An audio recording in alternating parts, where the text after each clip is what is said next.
तो डॉक्टर साहब आप ये कहते हैं कि स्टीव विटकॉफ को इसराइल के अलावा दीगर ममालिक भी जाना चाहिए? देखिए, दो बातें हैं। ये तो या तो ये है कि वो अगर यहाँ से किसी ऐलान के बगैर या किसी बड़े ब्रेक थ्रू के बगैर वापस अमेरिका चले गए, और तीसरा दिन है उनका इसराइल में, और कोई ऐसी चीज़ उनकी नहीं थी इसराइल में। नेतन्याहू से मिलना है तो नेतन्याहू से आप कितनी देर, एक दिन मिलेंगे तो, और फिर गज़ा में वो जाते तो वो पहले तो उनकी अच्छा, वो नेतन्याहू जिससे वो पहले मिले ही नहीं थे जब वो एडन अलेक्जेंडर को रिहा करने आए थे। तो हॉस्पिटल में आप, हमने डिस्कस किया था इस प्रोग्राम में कि हॉस्पिटल में जाने पाबंदी लगा दी गई थी कि नेतन्याहू से नहीं मिलना उन्होंने, और प्रेसिडेंट ट्रम्प यहाँ आए थे तो इसराइल का दौरा ही नहीं किया था। लेकिन अब सूरत हाल ये बनी हुई है कि वो या तो दो मुमकिनात हैं, अगर तो यहाँ से ऐलान के बगैर चले गए, दो बातें चल रही हैं। अगर किसी भी ब्रेक थ्रू के बगैर अमेरिका वापस चले गए तो इसका मतलब दौरा नाकाम हो गया, और यहाँ पर ग्रीन लाइट मिल गई सबको कि इसराइल की अब जिसने जो इसराइल के साथ करना है वो करे। क्योंकि अब जो बात हो रही है वो बहुत आप समझें कि बहुत वज़न के साथ फ़लस्तीनियों के लिए बात हो रही है। सऊदी अरेबिया, टर्किया, ये जो इन्होंने गुफ अप करने की कोशिश की थी इसराइलियों ने कि सीरिया में कोई सिविल वॉर हो जाए कोई टर्की के साथ, बाकी वो सत्यानाश हो गया सारे प्लानिंग का। तो ये यहाँ से जाएंगे और लेबनान में छेड़खानी, तो वो सारे जो हैं वो फिर जो कुछ होगा वो एक मैसेज आता है ना। और फिर अच्छा, एक तो बात ये हो गई, तो या तो ये वहीं खड़े होकर कोई अनाउंसमेंट करेंगे स्टीव विटकॉफ, या कतर में आके अनाउंसमेंट करेंगे। लेकिन अनाउंसमेंट होगी तो कतर आएंगे, वरना इन हालात में कतर या कोई भी मुल्क जो है वो वेलकम नहीं करेगा कि वहाँ पे कत्लेआम हो रहा है और गोलियाँ चल रही हैं और ये हो रहा है और आप यहाँ आके फिर सैर करके चले जाएं।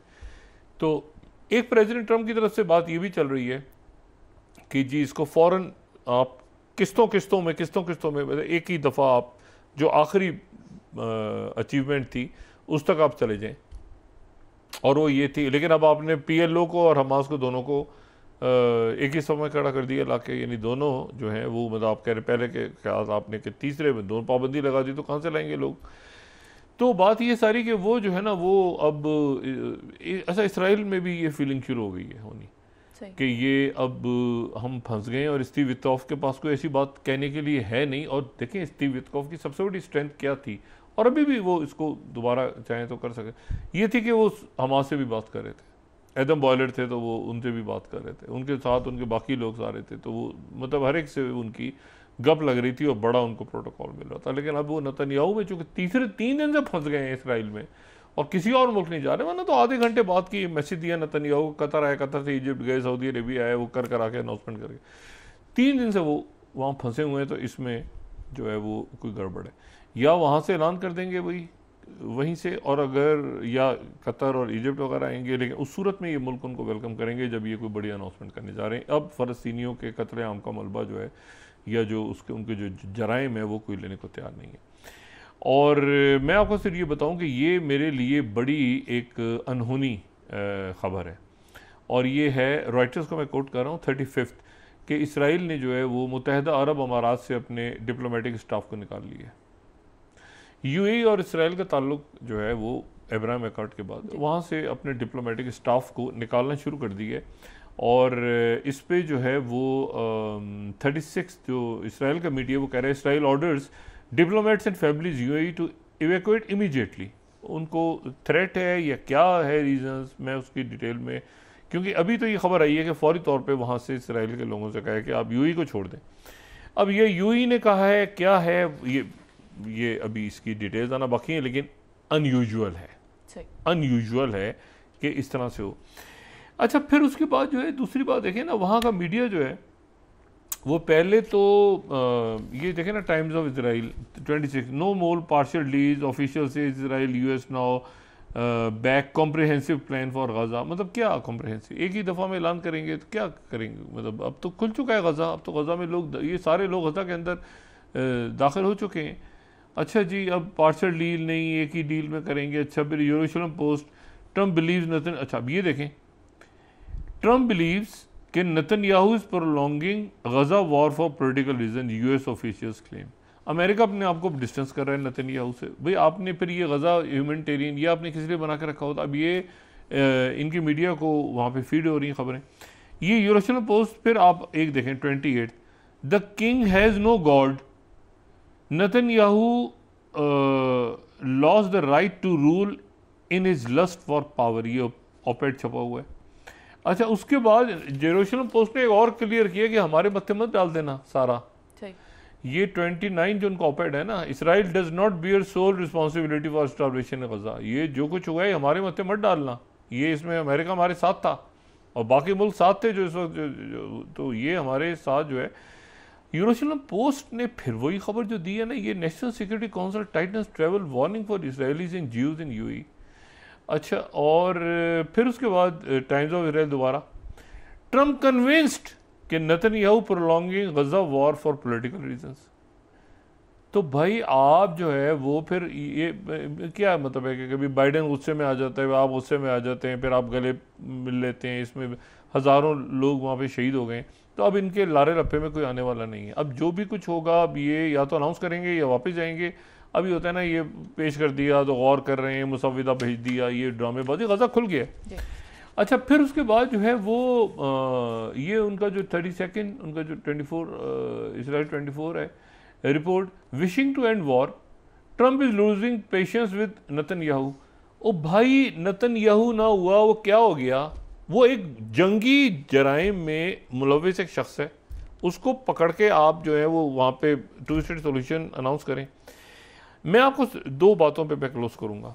पहली बात तो ये है कि जो अमेरिका के साथ बात हो रही है, मैंने आज यहाँ पे कुछ लोगों से बात की, मैंने कहा ये डील और ये सारे जो बड़े ज़बरदस्त अमेरिका के साथ तो बड़ा वो हो रहे, बड़े ज़बरदस्त मुज़ाकरात हो रहे हैं अमेरिका के साथ, लेकिन वो किसी सूरत चाइना की कॉस्ट पे नहीं हो रहे। मतलब जो है चीन हमारा जो है, चाइना जो है वो मतलब नंबर 1, नंबर 2, नंबर 3, नंबर 4 इस तरह करके हमारा दोस्त चाइना जो, और आज उनका डेलीगेशन आया हुआ है, आपको पता है बहुत बड़ा डेलीगेशन जो है चाइना का, वो उनका जो पीपल्स लिबरेशन आर्मी है PLA, उनका एक डेलीगेशन आया हुआ है। उनकी मुलाकात हुई आज GHQ में। अगर हम वो मनाज़र देखें तो वहाँ पे आसिम मुनीर साहब मौजूद हैं और वो डेलीगेशन मौजूद है, और वो काफ़ी, तो चाइना के साथ और चाइना के साथ किसी भी सूरत ऐसा कुछ नहीं होने जा रहा कि जी चाइना जो है उस पर नाराज़ होगा या चाइना ऑन बोर्ड नहीं होगा। और अमेरिका को भी पता है कि इस वक्त ये ऐसे कोई सिलसिला नहीं हो, वो कहेंगे भी नहीं पाकिस्तान से, पाकिस्तान में नहीं कहेगा कोई ऑयल हमसे ले लेंगे, कुछ ये कर देंगे, कुछ अपने वो एक्सप्लोर करेंगे कंपनीज आके। बहुत सारी कंपनी देखें ना, एक बार खर्च करते हैं, माइक्रोसॉफ्ट चला गया, फलां कंपनी चलेगी, तो अच्छा अमेरिकन कंपनी भी है, उधर से भी हैं, उधर से भी इन्वेस्टमेंट लेकर आए, तो अच्छा है।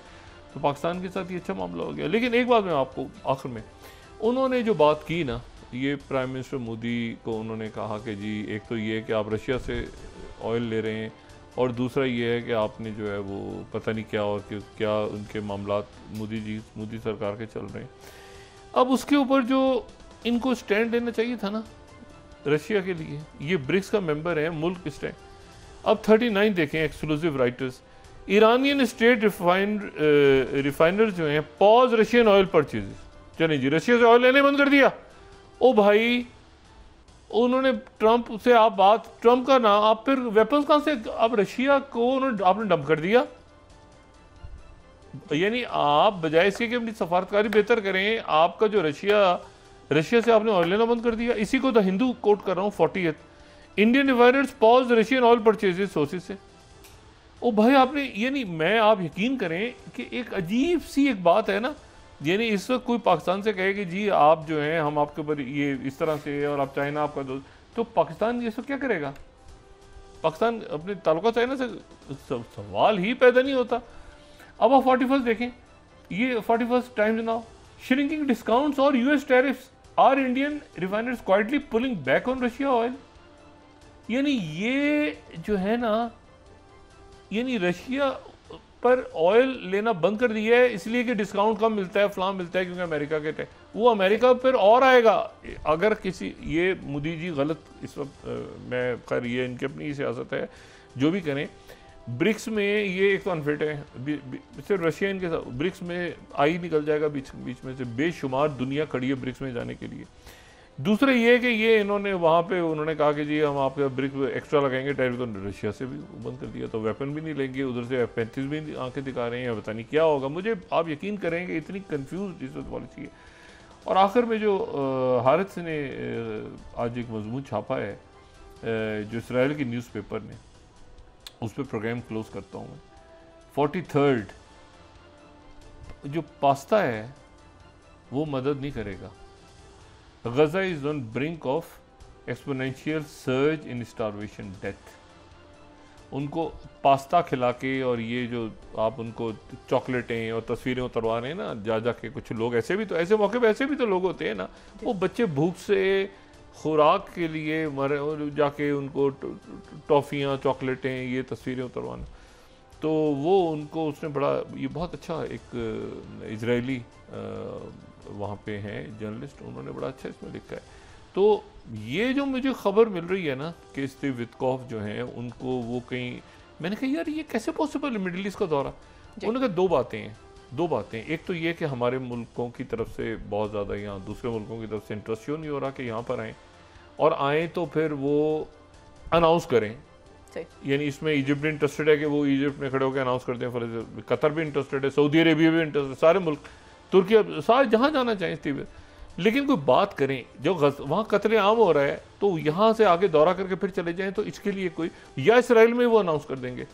तो ये अगले 24 से 47 घंटों में, क्योंकि अब स्टीव विटकॉफ की यहाँ मौजूदगी का कोई सबब नहीं बन रहा, 3 दिन हो गए ना इसराइल में, तो क्या करना है, तो या तो मतलब वहाँ पर अनाउंस करें इसको, और किसी और मुल्क जाएं वहाँ जाके अनाउंस कर दें, कोई सुलह सवाई करवाएं, बीच में कोई रोल प्ले करें। स्टीव विटकॉफ की पर्सनैलिटी नहीं है ऐसी कि वो जो है ना वो 3 दिन तक फंसे रहें वो नेतन्याहू के साथ। सही, बहुत शुक्रिया। और गजा में जाए ना पाए, वो गजा में एक ही जगह गई, आगे खतरा है जी आपके फ़लस्तीनी, आप वो अच्छा कह रहे हैं मैं मिलना चाह रहा हूँ, मैं तो पहले आया था, मेरा इस्तकबाल किया, तो उन्होंने कहा जी अब कोई नहीं मिलना चाह रहा आपसे, अब उनको खाना पीना सबको मिल गया, अभी गजा ह्यूमैनिटेरियन फाउंडेशन का चक्कर लगा लें बस। तो ये स्टीव विटकॉफ को मेरे ख्याल से फौरी तौर पर इस ट्रैप ही है ना नेतन्याहू का बिछाया हुआ, इसमें से निकलना होगा, और जो वॉर क्रिमिनल्स हैं उनको लेके जाना होगा अपने मंतकी अंजाम तक, जिस तरह हमें माशी दहशतगर्दों को मंतकी अंजाम तक पहुंचाना होगा मुल्क की तरक्की के लिए। जी बहुत शुक्रिया डॉक्टर साहब।